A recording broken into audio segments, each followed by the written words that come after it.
करेंगे इस वक्त की बड़ी खबर के साथ। मानेसर में सीनियर डिप्टी मेयर और डिप्टी मेयर चुनाव के लिए खींचतान। मानेसर नगर निगम के सभी पार्षद शहर से बाहर।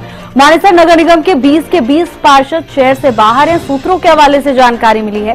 सूत्रों के हवाले से खबर सामने आ रही है। 14 पार्षद काठमांडू पहुंचे।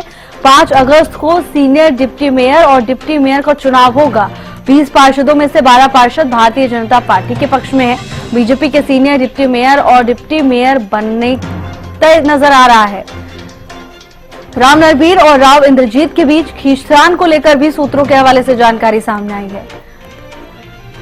बड़ी खबर आपको बता रहे, जहां मानेसर में सीनियर डिप्टी मेयर और डिप्टी मेयर चुनाव के लिए खींचतान जारी है। मानेसर नगर निगम के सभी पार्षद शहर से बाहर बताए जा रहे हैं। मानेसर नगर निगम के 20 के 20 पार्षद शहर से बाहर हैं। सूत्रों के हवाले से तमाम बड़ी जानकारी निकलकर सामने आ रही है। सूत्रों के हवाले से खबर निकलकर सामने आ रही है। 14 पार्षद काठमांडू पहुंच चुके हैं। 5 अगस्त को चुनाव होगा। और इसी खबर पर ज्यादा जानकारी के साथ हमारे साथ प्रदीप यादव जुड़ चुके हैं। प्रदीप, अब ये नगर निगम के पार्षद शहर से बाहर है, सूत्रों के हवाले से जानकारी सामने आ रही है, क्या कुछ अपडेट है? जी बिल्कुल बताना चाहेंगे। मानेसर नगर निगम के चुनाव की घोषणा के बाद 5 अगस्त को मानेसर नगर निगम के डिप्टी मेयर और सीनियर डिप्टी मेयर के चुनाव होने जा रहे हैं। और अगर बात करें मानेसर नगर निगम के 20 पार्षदों की, तो 20 सूत्रों के हवाले से खबर है कि 20 के 20 जो पार्षद है मानेसर नगर निगम के, जिनमें से 12 पार्षद काठमांडू बताए जा रहे हैं, तो जिनमें से 8 जो पार्षद है वो गोवा में बताए जा रहे हैं। अभी देखना ये होगा कि क्योंकि अभी जो 2 दक्षिण हरियाणा के बड़े नेता है राव नरबीर सिंह और राव इंद्रजीत सिंह, उनके बीच में बड़ी लड़ाई है। क्योंकि राव नरबीर सिंह के पक्ष में अभी सूत्रों के हवाले से खबर है कि जो 12 पार्षद है वो राव नरबीर के पक्ष में है और 8 जो पार्षद है वो राव इंद्रजीत सिंह के पक्ष में है। तो अभी 5 अगस्त को जो होने वाले चुनाव है उनमें देखना होगा कि किसकी जो पलड़ा भारी रहता है। क्योंकि हालांकि अभी तक जो पलड़ा भारी है वो राव नरबीर सिंह का चल रहा है और 5 अगस्त को चुनाव होने के बाद चुनाव के समय देखा जाएगा कि किसका पलड़ा भारी रहने वाला है। क्योंकि जो सीनियर डिप्टी मेयर और डिप्टी मेयर की जो लड़ाई है वो क्योंकि मानेसर नगर निगम एक जो हरियाणा में 11 निगम है, जिनमें से 10 निगम में जो भारतीय जनता पार्टी के जो मेयर बने हैं और उनमें से एक जो अकेला मानेसर नगर निगम है जिसमें भारतीय जनता पार्टी का मेयर नहीं है।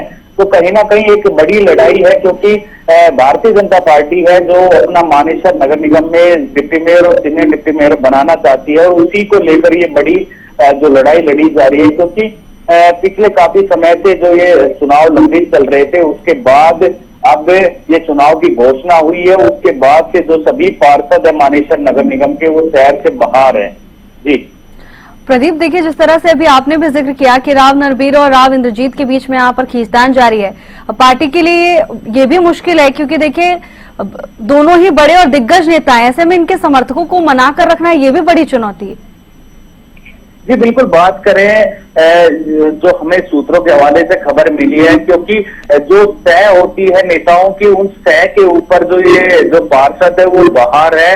सूत्रों के हवाले से खबर है कि जो मानेसर नगर निगम के जो 12 पार्षद है वो राव नरबीर के पक्ष में और 8 राव इंद्रजीत के पक्ष में है। तो हालांकि ये पहले भी हुआ है कि जो भारतीय जनता पार्टी के जो मेयर रहे हैं, जो मेयर बनी है, उनको दोबारा भी कहा गया है कि उनके ऊपर जो राव इंद्रजीत का हाथ था। तो हालांकि यही देखना है कि अब जो राव इंद्रजीत सिंह है वो अपना डिप्टी मेयर और सीनियर डिप्टी मेयर बना पाते हैं या राव नरबीर सिंह बना पाएंगे। क्योंकि दोनों ही पार्टी के नेता है, भारतीय जनता पार्टी के नेता है।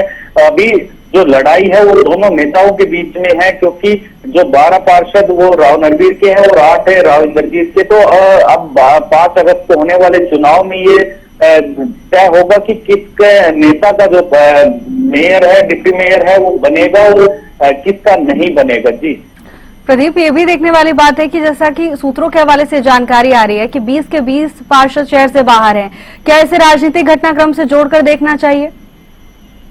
जी बिल्कुल अगर हम बात करें जो 20 के 20 पार्षद हैं वो शहर से बाहर है, जिसको एक बड़ा राजनीतिक वो है, क्योंकि जो पार्षद है, अगर भारतीय जनता पार्टी के जो मानेसर नगर निगम की बात करें तो 7 पार्षद है जो भारतीय जनता पार्टी के जीते थे, जो 13 जो पार्षद थे वो निर्दलीय जीते थे।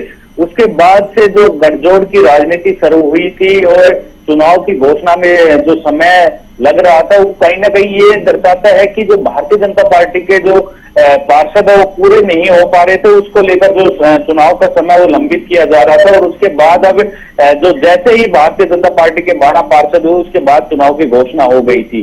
और अब जो 12 पार्षद है वो काठमांडू है और वो भारतीय जनता पार्टी के पक्ष में है, और इसीलिए चुनाव की घोषणा हुई है और कहीं ना कहीं भारतीय जनता पार्टी अपने जो पार्षद है वो बनाने जा रहा है, जो डिप्टी मेयर और सीनियर डिप्टी मेयर बनाने जा रही है। जी प्रदीप, आपको बहुत बहुत धन्यवाद प्रदीप तमाम जानकारी के लिए।